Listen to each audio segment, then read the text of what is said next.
সাইকোলজিতে যে ইন্টেলিজেন্স চ্যাপ্টারটা আছে, তো এটা থেকে আহ, প্রচুর শেখার আছে, প্রচুর নলেজ এখানে গ্যাদার করা যাবে এবং এখান থেকে প্রচুর কোশ্চেন হয়। ঠিক আছে, তো আমরা স্টেপ বাই স্টেপ জানবো। তো সাইকোলজি ফার্স্টে আমরা যেটা জানতে চাইবো সেটা হচ্ছে কি, যে ডেফিনেশন অথবা ইন্টেলিজেন্স কি জিনিস, ইন্টেলিজেন্সটা কি বা ইন্টেলিজেন্স কাকে বলা হয়। তো as far as the definition is concerned regarding intelligence, various psychologists have given various definition regarding intelligence. বিভিন্ন রকমের মানে বিভিন্ন সাইকোলজিস্টরা তারা বিভিন্ন ডেফিনেশন দিয়েছেন। তো তাদের মধ্যে যেমন আছে, আমি পরপর বলছি। যেমন একজন এফ বি ম্যাকমোহন আর জে ম্যাকমোহন, তিনি কি বলেছেন, এফ বি ম্যাকমোহন এবং জে ম্যাকমোহন কি বলেছেন, যে we will define intelligence as the ability to understand and adapt to the environment resulting from a combination of inherited characteristics and educational experiences. এটা একটা definition হলো। আচ্ছা, ডেভিড ওয়েসলার কি বলেছেন? ডেভিড ওয়েসলার কি বলেছেন, যে intelligence is the capacity to understand the world and the resourcefulness to cope with its challenges. এটা আমরা ডেভিড ওয়েসলারের কাছ থেকে পাচ্ছি। আচ্ছা, এরপর আবার তিনি আবার বলেছেন কি, ডেভিড ওয়েসলার, তো intelligence is the capacity to act purposefully, to think rationally and to deal effectively with the environment. এটাও কিন্তু আমরা ডেভিড ওয়েসলারের কাছ থেকে পাচ্ছি। আচ্ছা, জন সি জন সি রাজ, তিনি কি বলেছেন, যে intelligence refers to the total ability to comprehend and deal with the world. ঠিক আছে, তো এরকম বিভিন্ন সাইকোলজিস্ট বিভিন্ন রকম ডেফিনেশন দিয়েছেন।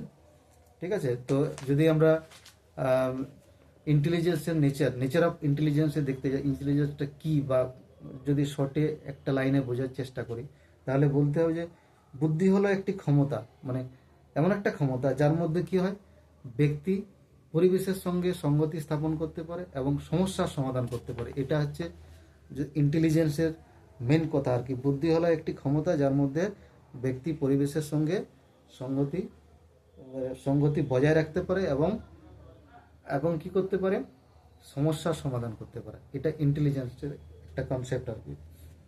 এরপরে যদি আমরা বলি যে স্পিয়ারম্যান টু ফ্যাক্টর থিওরি, জি জি ফ্যাক্টর আর এস ফ্যাক্টর। ঠিক আছে, তো স্পিয়ারম্যান টু ফ্যাক্টর থিওরি আছে, তারপরে মাল্টিপল থিওরি আছে। তো এরকম প্রচুর থিওরি আছে, থিওরিগুলো আমি পরের ভিডিওতে আলোচনা করব, ডিসকাস করব।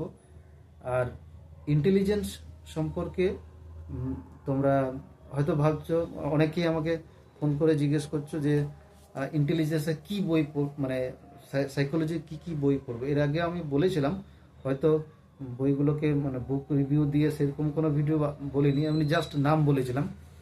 যেমন ইংলিশ ভার্সনের ক্ষেত্রে, বাংলা ভার্সনের বিভিন্ন বই আছে, যেমন কি বলবো, ওই ইংলিশ ভার্সনগুলোকে কপি করে বাংলাতে করা হয়েছে।